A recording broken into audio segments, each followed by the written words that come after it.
Friends, Amruthadhaare serial ಇವತ್ತಿನ ಸಂಚಿಕೆಯಲ್ಲಿ ಏನಾಗ್ತಿದೆ ಅಂತ ನೋಡೋಣ ಬನ್ನಿ. ನೀವೇನಾದರೂ ನಮ್ಮ ಚಾನಲ್ನ ಫಸ್ಟ್ ಟೈಮ್ ನೋಡ್ತಾ ಇದ್ದರೆ ದಯವಿಟ್ಟು ಸಬ್ಸ್ಕ್ರೈಬ್ ಮಾಡ್ಕೊಳ್ಳಿ. ಸಬ್ಸ್ಕ್ರೈಬ್ ಮಾಡ್ಕೊಂಡು ತಪ್ಪದೇ ಬೆಲ್ ಐಕನ್ ಕ್ಲಿಕ್ ಮಾಡಿ. ನಿಮ್ಮೆಲ್ಲರೂ ಸಪೋರ್ಟ್ ವೆರಿ ಇಂಪಾರ್ಟೆಂಟ್ ನಮಗೆ. ದಯವಿಟ್ಟು ಸಬ್ಸ್ಕ್ರೈಬ್ ಮಾಡಿಕೊಂಡು ಸಪೋರ್ಟ್ ಮಾಡಿ ಫ್ರೆಂಡ್ಸ್. ಅಮೃತಧಾರೆ ಸೀರಿಯಲ್ ತುಂಬ ಚೆನ್ನಾಗಿ ಮೂಡಿ ಬರ್ತಾ ಇದೆ. ಭೂಮಿಕಾ ಶಕುಂತಲನ ಕೇಳ್ತಾ ಇರ್ತಾಳೆ, ನಾವು ಈ ಪ್ರೆಗ್ನೆನ್ಸಿ ಟೈಮಲ್ಲಿ ಯಾವ ಥರ ಇರಬೇಕು ಅಂತ ಸ್ವಲ್ಪ ಟಿಪ್ಸ್ ಏನಾದರೂ ಕೊಡಿಯತ್ತೆ ಅಂತ ಕೇಳ್ತಾ ಇರ್ತಾಳೆ. ಅಯ್ಯೋ, ನಾನು ಯಾವ ಟಿಪ್ಸ್ ಕೊಡಲಿ ಇವಳಿಗೆ ಈಗ ಪ್ರೆಗ್ನೆನ್ಸಿ ಕನ್ಫರ್ಮ್ ಆಗಿರೋದೇ ನಂಗೆ ಟೆನ್ಷನ್ ಆಗ್ತಾಯಿದೆ. ಇವಳು ಇವಾಗ ಈ ಮನೆಗೆ ವಾರಸ್ದಾರನ ಎತ್ಕೊಟ್ಬಿಡ್ತಾಳಲ್ಲ ಅಂತ ಈಗ ಬಂದ್ಬಿಟ್ಟು ನನಗೆ ಕೇಳ್ತಾ ಇದ್ದಾಳಲ್ಲಪ್ಪ ಅಂತ ಟೆನ್ಷನ್ ಮಾಡ್ಕೊತಾ ಇರ್ತಾಳೆ. ಅತ್ತೆ, ನಿಮ್ಗೆ ಇವಾಗ ಖುಷಿ ಆಗ್ತಾ ಇದೆಯಾ?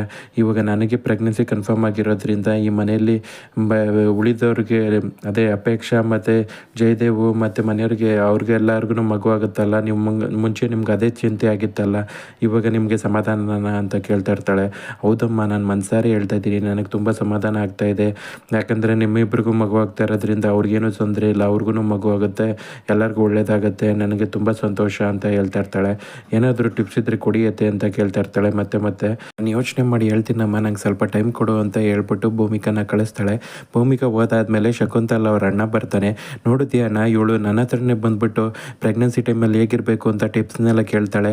ಇವಳು ಇನ್ನೂ ಪ್ರೆಗ್ನೆನ್ಸಿ ಯಾಕೆ ಕಂಪ್ಲೀಟ್ ಆಗೋಷ್ಟರಲ್ಲಿ ನನಗೆ ಇನ್ನೂ ಎಷ್ಟು ತಲೆ ತಿಂಡಿ ಚಿಟ್ಟಿಡ್ಸ್ಬಿಡ್ತಾಳೋ ಗೊತ್ತಿಲ್ಲ ಅಂತ ಹೇಳ್ತಾ ಇರ್ತಾಳೆ. ಆವಾಗ ಸಿಸ್ಟರ್, ಈ ಬುರ್ನಾಸು ಭೂಮಿಕಾ ನಿನ್ನ ಹತ್ರಕ್ಕೆ ಬರ್ತಾ ಇದ್ದಾಳೆ ಅಂದರೆ ಬೇರೆ ಏನೋ ಪ್ಲ್ಯಾನ್ ಇಟ್ಕೊಂಡಿರ್ತಾಳೆ. ಅವಳು ಸುಮ್ಮನೆ ನಿನ್ನ ಹತ್ರಕ್ಕೆ ಬರೋದಿಲ್ಲ.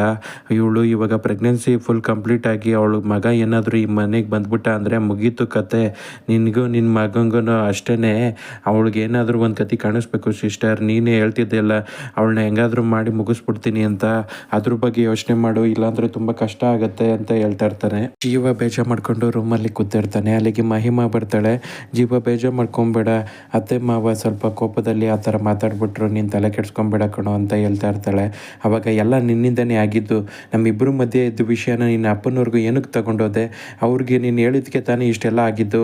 ನೀನು ಕುಡಿಯೋದು ಒಂದು ದೊಡ್ಡ ವಿಷಯ ಅಂತ ಇಷ್ಟೆಲ್ಲ ಮನೇಲಿ ನ್ಯೂಸೆನ್ಸ್ ಕ್ರಿಯೇಟ್ ಮಾಡಿಸ್ತಾ ಇಲ್ಲ, ಇದು ಸರಿನಾ ಅಂತ ಹೇಳಿ ಮಹಿ ಮುಂದೆ ಎಲ್ಲ ತಪ್ಪು ಅಂತ ಜೋರು ಜಗಳ ಮಾಡ್ತಾ ಇರ್ತಾನೆ. ಅದನ್ನ ನೋಡಿ ಮಹಿ ಮಗನೂ ತುಂಬ ಬೇಜಾರಾಗುತ್ತೆ. ಏನು ಅಂದ್ಕೊಂಡಿದ್ಯ ಜೀವ ನೀನು? ನಾನು ಇನ್ನೊಳ್ಳೇದಕ್ಕೆ ಹೇಳ್ತಾ ಇರೋದು. ಇದೆಲ್ಲ ಸಣ್ಣದಾಗಲೇ ಚಟ ಸ್ಟಾರ್ಟ್ ಆಗೋದು, ಆಮೇಲೆ ಅದಕ್ಕೆ ನೀನು ದಾಸನಾಗಿ ದೊಡ್ಡ ಕುಡ್ಕ ಆಗಿಬಿಟ್ರೆ ನಾನೇನು ಮಾಡಲಿ? ಅದಕ್ಕೆ ನಾನು ನಿನ್ನ ಬುದ್ಧಿ ಕಲೀಲಿ ಅಂತ ನಾನು ಎಷ್ಟೊಂದು ಸತಿ ಹೇಳ್ತೀನಿ, ನನ್ನ ಮಾತನ್ನೇ ಕೇಳಲಿಲ್ಲ. ಅದಕ್ಕೆ ಮಾವಂಗೂ ತುಂಬ ಬೇಜಾರಾಯಿತು. ಅವ್ರು ಹೇಳಿದ್ರು ನೀನು ಈ ಥರ ಮಾಡಬಾರ್ದಾಗಿತ್ತು ಅಂತ. ಆದರೆ ನಿನಗೆ ದುಡ್ಡಿಂದು ಮದ ಹತ್ಬಿಟ್ಟಿದೆ ತಲೆಗೆ. ನೀನು ಚೂರುಪಾರು ದುಡ್ಡನ್ನ ನೋಡ್ಬಿಟ್ಟೇ ನಿಂಗೆ ತಲೆ ನಿಲ್ತಾ ಇಲ್ವಲ್ಲೋ ಅಂತ ಹೇಳಿ ಬೈತಾ ಇರ್ತಾಳೆ. ನೀವು ಆವಾಗಿಂದನೂ ಗೋಲ್ಡನ್ ಸ್ಪೂನ್ನ ಬಾಯಲ್ಲಿ ಇಟ್ಕೊಂಡು ಬಂದವರು. ನಿಮಗೆ ಈ ದುಡ್ಡು ಎಲ್ಲ ಜಾಸ್ತಿ ಖುಷಿ ಕೊಡೋದಿಲ್ಲ, ಆದರೆ ನಾನು ಝೀರೋಯಿಂದ ಬಂದವನು, ತುಂಬ ಕಷ್ಟಗಳನ್ನ ಅನುಭವಿಸಿ ಬಂದವನು. ಅದಕ್ಕೆ ನನಗೆ ನಾನು ಮಾಡಿರೋ ಸಾಧನೆ ಮೇಲೆ ಹೆಮ್ಮೆ ಇದೆ ಅಂತ ಹೇಳ್ತಾ ಇರ್ತಾನೆ. ಅದ್ರ ಮೇಲೆ ಹೆಮ್ಮೆ ಇರಬೇಕು, ಆದರೆ ಈ ಥರ ಕೊಬ್ಬಿರಬಾರ್ದು. ಅದಿದ್ದರೆ ಅದು ತುಂಬ ಒಳ್ಳೆಯದಲ್ಲ. ಈ ಥರ ಅಪ್ಪ ಅಮ್ಮಂಗೆ ಬೇಜಾರು ಮಾಡಿಸಿ ನಾವು ಏನೇ ಸಾಧನೆ ಮಾಡಿದ್ರು ಅದು ಝೀರೋ ಇದ್ದಂಗೆ, ಏನೂ ಯೂಸ್ ಇಲ್ಲ ತಿಳ್ಕೊ ಅಂತ ಹೇಳ್ತಾ ಇರ್ತಾಳೆ. ತಮಗೆ ರಾಜೇಂದ್ರ ಭೂಪತಿ ಮತ್ತು ಅವನ ಹೆಂಡತಿ ಫೋಟೋನ ನೋಡ್ಬಿಟ್ಟು ಟೆನ್ಷನ್ ಆಗ್ತಾ ಇರುತ್ತೆ. ಇವ್ರ ಫೋಟೋ ಇವ್ರ ಹತ್ರ ಹೆಂಗೆ ಬಂತು ಅಂತ ಯೋಚನೆ ಮಾಡ್ತಾ ಇರ್ತಾನೆ. ಆವಾಗ ತಾತ ಆಚೆ ಕಡೆ ಹೋಗಿದ್ದವರು ಮಲ್ಲಿನ ಕರ್ಕೊಂಡು ಮನೆಗೆ ಬರ್ತಾರೆ. ಆವಾಗ ಮಲ್ಲಿಗೂ ಅವ್ರ ಭಾವನ ನೋಡ್ಬಿಟ್ಟು ತುಂಬ ಖುಷಿ ಆಗ್ತಾ ಇರುತ್ತೆ. ಈಗ ಬಂದರೆ ಭಾವರೇ ಅಂತ ಕೇಳ್ತಾ ಇರ್ತಾರೆ. ಆವಾಗ ಹೌದು ಈಗ ತಾನೇ ಬಂದೆ, ಹೇಗಿದೆಯಾ, ಚೆನ್ನಾಗಿದೆಯಾ ಅಂತ ಕೇಳ್ತಾ ಇರ್ತಾರೆ. ಆವಾಗ ಏನಿದು ನೀನು ಒಂದು 2 ದಿನ ಇದ್ದು ಬರ್ತೀನಿ ಅಂತ ಬಂದವಳು, ಇಷ್ಟೋ ದಿನ ಆಯ್ತಲ್ಲ, ಅದಕ್ಕೆ ನಾನು ನಿನ್ನ ಕರ್ಕೊಂಡು ಹೋಗೋಣ ಅಂತ ಬಂದೆ ಅಂತ ಹೇಳ್ತಾ ಇರ್ತಾರೆ. ನೀವು ಮಾತಾಡ್ತಾ ಇರಿ, ನಾನು ಹೋಗಿ ಜ್ಯೂಸ್ ಮಾಡ್ಕೊಂಬರ್ತೀನಿ ಅಂತ ಜ್ಯೂಸ್ ಮಾಡ್ಕೊಂಬರೋದಕ್ಕೆ ಹೋಗ್ತಾಳೆ. ಅಯ್ಯೋ ಏನು ಬೇಡಮ್ಮ ಅಂತ ಹೇಳ್ತಾ ಇರ್ತಾನೆ.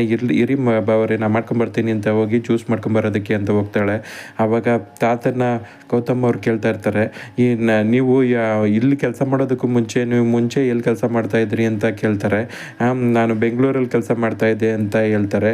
ಎಲ್ಲ ನಿಮ್ಮದೇ ಸ್ವಂತ, ನಾನು ನೋಡೋಕ್ಕೆ ಎಲ್ಲ ತುಂಬ ಚೆನ್ನಾಗಿದೆ ಅಂತ ಕೇಳ್ತಾ ಇರ್ತಾನೆ. ಹೌದು, ಇದು ನಮ್ಮ ಸ್ವಂತದ್ದೇ ಅಂತ ಹೇಳ್ತಾ ಇರ್ತಾನೆ. ಆವಾಗ ನೀವು ಮುಂಚೆ ಎಲ್ಲಿ ಕೆಲಸ ಮಾಡ್ತಾಯಿದ್ರಿ ಅಂತ ಹೇಳಿ ಆ ಫೋಟೋನ ತೆಗೆದು ತೋರಿಸ್ತಾನೆ. ಆವಾಗ ತಾತಂಗೆ ಶಾಕ್ ಆಗುತ್ತೆ, ಈ ಫೋಟೋ ಇವ್ರ ಕೈಯಲ್ಲಿ ಹೆಂಗೆ ಬಂತು ಅಂತ ಯೋಚನೆ ಮಾಡ್ತಾ ಇರ್ತಾರೆ. ಆವಾಗ ಇವ್ರು ಯಾರು ಅಂತ ನಿಮಗೆ ಗೊತ್ತಿದೆಯಾ ಅಂತ ಕೇಳ್ತಾರೆ.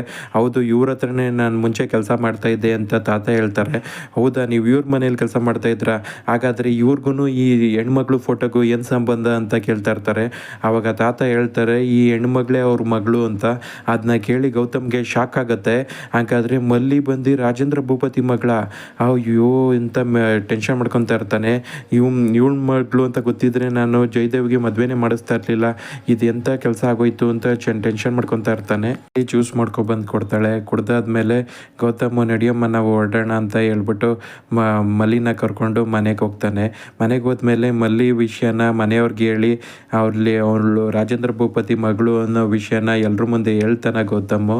ಮತ್ತು ಜೀವ ಮತ್ತು ಮಹಿಮಾ ಮಧ್ಯೆ ಮತ್ತೆ ಗಲಾಟೆಯಾಗಿ ಅವಳು ಮನೆ ಬಿಟ್ಟು ಹೋಗ್ತಾಳ. ಕುಂತಲ ಮತ್ತು ಅವ್ರ ಅಣ್ಣ ಸೇರ್ಕೊಂಡು ಕಿತಾಪತಿ ಮಾಡಿ ಭೂಮಿಕಾ ಪ್ರೆಗ್ನೆನ್ಸಿ ಹಾಳು ಮಾಡೋದಕ್ಕೆ ಏನಾದರೂ ಪ್ರಯತ್ನ ಪಡ್ತಾರ.